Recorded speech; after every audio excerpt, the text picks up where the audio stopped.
I neka živi Lokva. Naziv je projekta kojim učenici viših razreda osnovne škole Vjekoslava Kaleba i osnovne škole Murterski Škoj kroz produkte edukativnih radionica informiraju javnost o važnosti i velikoj ugroženosti močvarnih područja, potiču biološku raznolikost Lokve te ju pokušavaju zaštititi na različite načine. Podržite ih, proširite priču o Lokvi, jezerskoj otočnoj močvari i pomozite im u namjeri očuvanja močvarnih područja.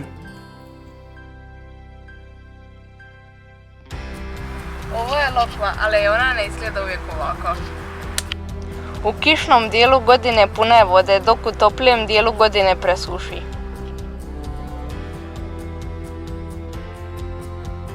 Pogledajte koliko ima biljnih vrsta na Lokvi.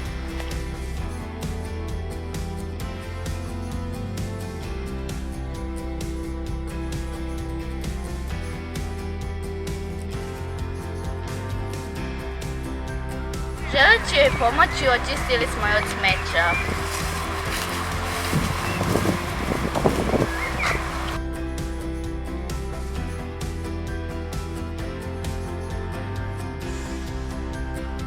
Družili smo se sa žabicama, Promatrali punoglavce i mikroskopski svijet Lokve.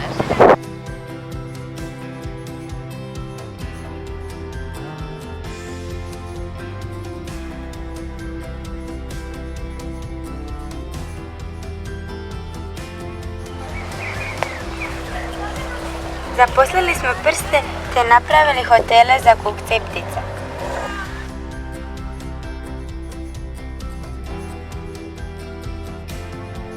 Močvarna područja jako su ugrožena. U zadnjih 300 godina nestalo je čak 87% močvarnih područja. Zašto je to uopće bitno? Koga briga za te tvoje močvare?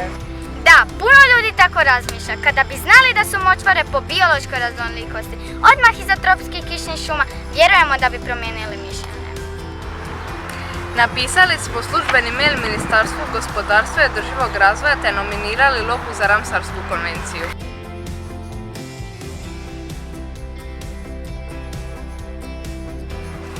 Mi smo napravili puno toga i uživali, a sada pozivamo sve ljubitelje prirode kao i nastavnike sa svojim učenicima na Lokvu i da je istražujete na svoj način.